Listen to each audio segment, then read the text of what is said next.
Oke, Assalamualaikum warahmatullahi wabarakatuh. Selamat pagi, dosen dan teman-teman yang berbahagia. Pertama-tama, marilah kita panjatkan puji syukur kepada Allah Subhanahu wa Ta'ala karena telah memberikan rahmat, kesehatan, dan keselamatan sehingga kita dapat berkumpul di ruang diskusi online ini. Pertama-tama, saya ucapkan terima kasih banyak kepada Bapak Ramdan Saiful MKOM sebagai dosen pengampun mata kuliah Enterprise Research Planning dan teman kelas 197F28 yang sudah hadir dalam diskusi ini. Adapun topik yang akan kami bahas adalah perancangan sistem e-parkir pada Toserba Yogya Sukabumi. Perkenalkan, nama saya Erama Gumlar yang akan bertugas sebagai moderator pada hari ini. Saya akan membimbing jalannya diskusi ini. Adapun anggota kelompok saya adalah Teh Desi Puspitasari, Teh Maya Ulfah Fauzia, dan Kang Muhammad Yoga. Sedangkan rangkaian acara yang akan kami lewati adalah sesi pembukaan, sesi penyampaian dan penyajian materi, dan sesi penutup. Oke teman-teman, baik. Langsung saja kita mulai ke sesi pertama adalah pembukaan. Marilah kita mengucapkan basmalah bersama-sama. Bismillahirrahmanirrahim. Selanjutnya adalah penyampaian dan penyajian materi pertama yang akan disajikan oleh saya sendiri.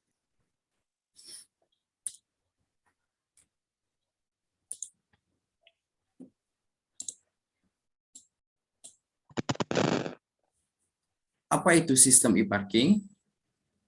Menurut Starman, bahwa sistem adalah kumpulan elemen yang saling berhubungan dan berinteraksi dalam satu kesatuan yang menjalankan suatu proses pencapaian suatu tujuan utama. Sedangkan parkir adalah keadaan tidak bergerak suatu kendaraan yang tidak bersifat sementara sedang berhenti dengan pengemudi tidak meninggalkan kendaraannya. Di zaman yang sudah serba teknologi ini, penggunaan uang tunai sudah sangat jarang sekali, dikarenakan banyaknya kemudahan yang diperoleh dari penggunaan uang elektronik tersebut. Pembayaran parkir tidak bisa lagi menggunakan uang tunai, pembayarannya harus menggunakan uang elektronik yang dikeluarkan oleh perbankan, semisal kartu Brizi, tap cash, e-money, Mandiri, dan uang elektronik lainnya. Banyak kota-kota besar yang sudah menggunakan sistem e-parking tersebut, semisal ada di Kota Medan, Kota Jakarta, dan di beberapa kota besar lainnya. Sedangkan di Sukabumi sendiri, ya khususnya di Toserba Yogya Sukabumi, masih menggunakan sistem parking yang manual, yang menyebabkan beberapa masalah seperti pembayaran parkir yang masih menggunakan cara manual. Nah, pembayaran parkir yang masih menggunakan cara manual tersebut sangat merugikan masyarakat dikarenakan adanya antrian yang menumpuk saat pembayaran parkir. Nah, saat ada antrian tersebut mengakibatkan kemacetan dan membuat sampai ke jalan raya dan membuat kemacetan tersebut merugikan orang lain. Nah, dan pembayaran yang parkir yang kurang efektif juga mengakibatkan kemacetan dan sama kurang lebih kayak pembayaran parkir yang masih menggunakan cara manual tersebut. Nah, lahan parkir yang terbatas membuat menyamburnya parkir liar sehingga beberapa orang enggan masuk untuk ke enggan masuk ke dalam parkir tersebut karena kan antrian yang sangat panjang tersebut. Kurang lebih seperti itu. Oke, penyajian materi kedua akan disampaikan oleh Teh Desi Puspitasari. Untuk Teh Desi Puspitasari, saya persilahkan untuk menyajikan materinya. Oke, baik. Saya di sini akan mencoba menjelaskan mengenai proses bisnis sistem berjalan yang ada di Yogya Sukabumi. Baik, pertama-tama si pengendara itu akan memasuki pusat perbelanjaan Toserba Jogja dan akan melakukan parkir. Nah, sebelum melakukan parkir, palang pintu masuk harus terbuka. Agar palang pintu masuk terbuka, pengendara harus menekan tombol berwarna hijau pada tiket dispenser untuk pengambilan karcis. Setelah palang pintu masuk terbuka, pengendara pun menuju parkir area untuk melakukan parkir dengan mencari tempat yang masih tersedia. Nah, setelah urusan pengendara selesai, pengendara pun meninggalkan area parkir dengan mendatangi operator parkir dan menyerahkan karcis pengendara kepada petugas operator parkir untuk bisa melakukan pembayaran. Karcis pun diterima oleh petugas dan petugas pun melakukan input nomor polisi untuk mengetahui berapa tarif yang harus dibayar oleh pengendara berdasarkan lamanya waktu.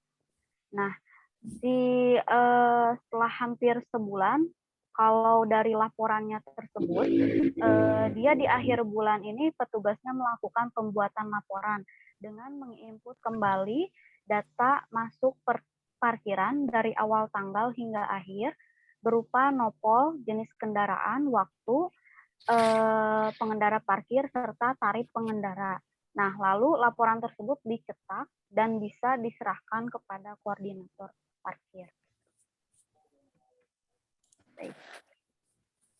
Nah, untuk selanjutnya di sini saya akan mencoba menjelaskan mengenai activity diagram berjalannya.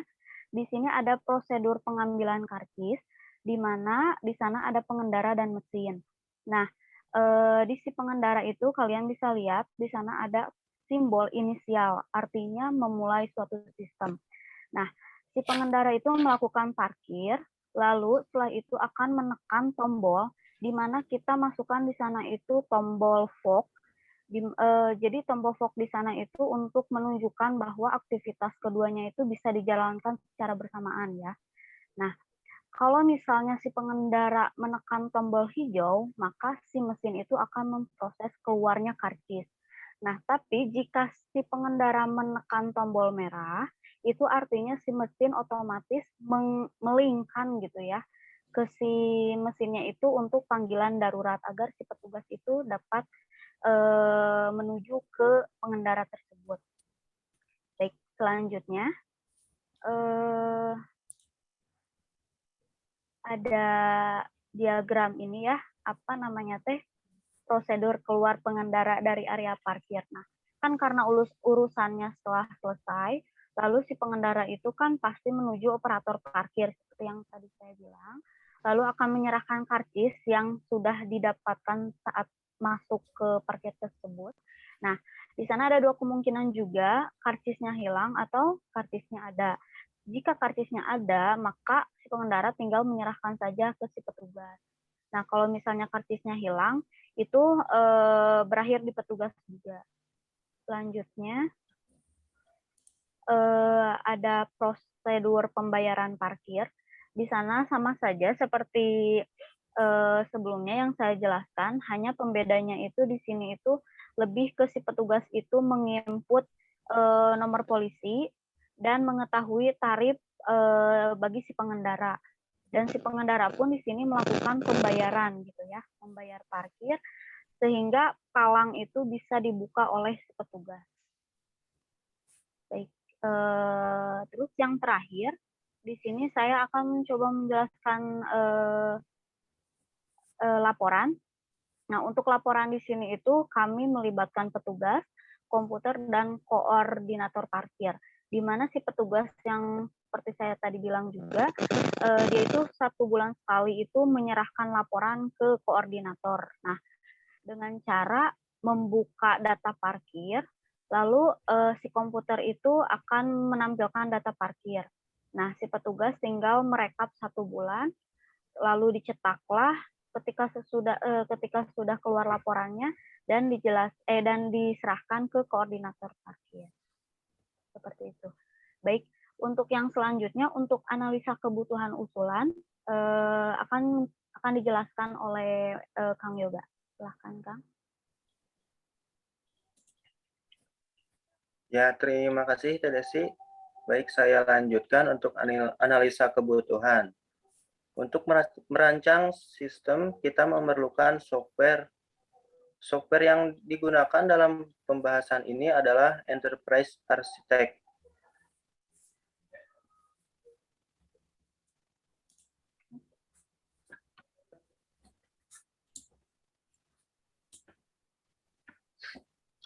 Nah, di sini ada use case diagram yang dibuat. Diagram use case merupakan gambaran dari interaksi yang terjadi antara sistem dan lingkungannya. Ada aktor dan aktivitas yang menjadi aktor di sini adalah admin, di mana admin bisa mengakses login yang ya di dalam menu login bisa memasukkan user ID dan password. Petugas dapat mengelola data customer. Petugas dapat mengelola transaksi parkir. Di sini ada di menu transaksi ada parkir dan ada jurnal. Dan petugas dapat membuat laporan parkir yang akan dibuat untuk laporan setiap bulannya. Dan petugas dapat melakukan logout di menu tersebut.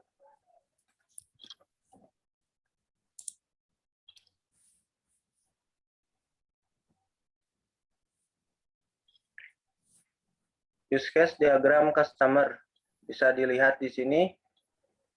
Customer bisa melakukan aktivitas daftar dengan memasukkan ID identitas, nama, telepon, plat kendaraan, dan jenis kendaraannya. Setelah memasukkan data tersebut, customer bisa melakukan login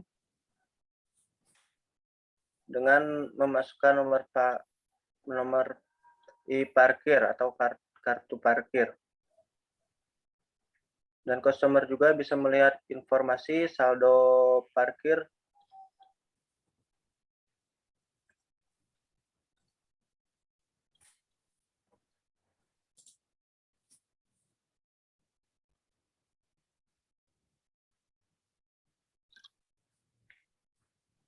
activity diagram yang diusulkan. Di sini bisa dilihat activity diagram yang dapat memodelkan proses-proses yang terjadi pada sebuah sistem bisa digambarkan di sini seperti aktivitas sistemnya dimulai dari login, validasi kasir. Jika ya, maka akan menampilkan menu utama, dan jika tidak akan kembali ke menu login lagi. Jika ya, kita lanjut menampilkan menu utama. Kita memilih menu transaksi, akan menampilkan menu transaksi. Kasir melakukan aktivitas memilih submenu parkir. Maka di sini akan ada menu parkir masuk atau parkir keluar. Jika memilih parkir keluar, akan menampilkan form parkir keluar. Dan jika memilih parkir masuk, akan menampilkan form parkir masuk yang akan meminta kasir untuk memasukkan nomor polisi e-parkir. Setelah memasukkan nomor polisi e-parkir, maka akan menampilkan data parkir. Setelah itu selesai. Sekian yang bisa saya sampaikan. Untuk selanjutnya akan dilanjutkan kepada Teh Maya. Terima kasih. Terima kasih Kang Yoga. Baik, di sini saya akan menjelaskan tentang user interface customer yang pertama. Yang pertama di sini ada halaman data customer yang isinya nomor identitas, nama lengkap, nomor HP. Ini untuk daftar customer, kemudian klik daftar. Lalu customer bisa masuk ke halaman login customer. Di sini customer diminta untuk memasukkan nomor e-parkir yang telah diisi sebelumnya. Kemudian customer bisa melakukan sign in. Lalu customer masuk ke halaman customer. Di halaman customer, di home-nya ada saldo customer, kemudian ada nomor e-parkirnya juga. Selanjutnya ada user interface admin. Yang pertama, login admin. Di sini admin harus memasukkan username dan password. Kemudian sign in. Di dalam halaman dashboard admin terdapat home, data interface, maksud saya data customer, data perkiraan, e-parkir, jurnal, dan lain sebagainya. Kemudian di halaman ini juga admin dapat menambah saldo customer dan menghapus data customer.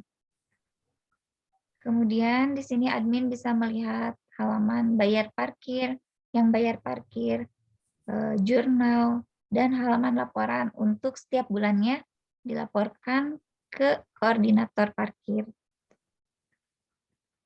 Lalu selanjutnya saya akan menjelaskan tentang simpulan dan saran. Jadi simpulan dari penelitian yang kita teliti ini diusulkan suatu sistem parkir kendaraan untuk mengatasi permasalahan yang terjadi dengan sistem e-parkir. Karena sistem saat ini dapat mengurangi kemacetan akibat antrian kendaraan di saat memasuki area parkir atau di saat keluar area parkir. Sistem ini juga dapat membantu pengguna dalam merencanakan pengeluaran dana parkir dengan cara melihat saldo yang dimiliki. Kemudian sarannya di sini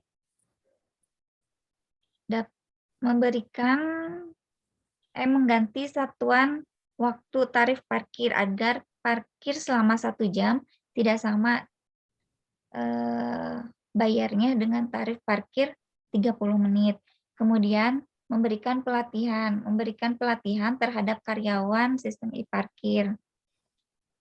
Lalu selanjutnya ada menyimpan backup data. Dalam e-parkir yang kita sarankan ini, data dapat di backup selama mungkin dan admin tidak perlu menginput ulang data-data yang sudah keluar, akan otomatis tersimpan. Kemudian membuat iklan atau pemberitahuan kepada masyarakat tentang cara pendaftaran, penggunaan, dan keuntungan e-parkir tersebut. Baik, terima kasih. Saya kembalikan ke Kang Yoga.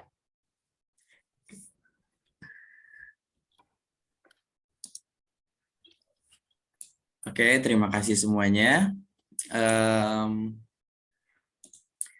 Oke, teman-teman, bagaimana banyak sekali kan manfaat yang didapat dalam penggunaan sistem e-parkir tersebut, gitu kan. Salah satunya penggunaan sistem e-parkir dapat mengefektifkan dan meminimalisir waktu dalam pengambilan karcis. Nah, selain itu dapat juga mengorganisir sebuah data laporan secara otomatis gitu, dan pihak terkait pun dapat mengurangi kos pembayaran gaji karyawan dikarenakan semua sudah dilakukan oleh mesin. Nah, jadi penggunaan sistem e-parkir tersebut sangat bermanfaat dan sangat efektif digunakan untuk pihak Jogja bila sudah diterapkan. Nah, kurang lebih seperti itu. Ada yang ingin menambahkan semuanya? Atau cukup mungkin ya? Oke, demikian tadi presentasi kelompok kami. Mari kita mengucapkan alhamdulillah. Saya sebagai moderator mohon maaf atas kekurangannya dan terima kasih untuk perhatiannya, dan kami juga masih sama-sama belajar. Wabillahi taufiq wal hidayah. Wassalamualaikum warahmatullahi wabarakatuh.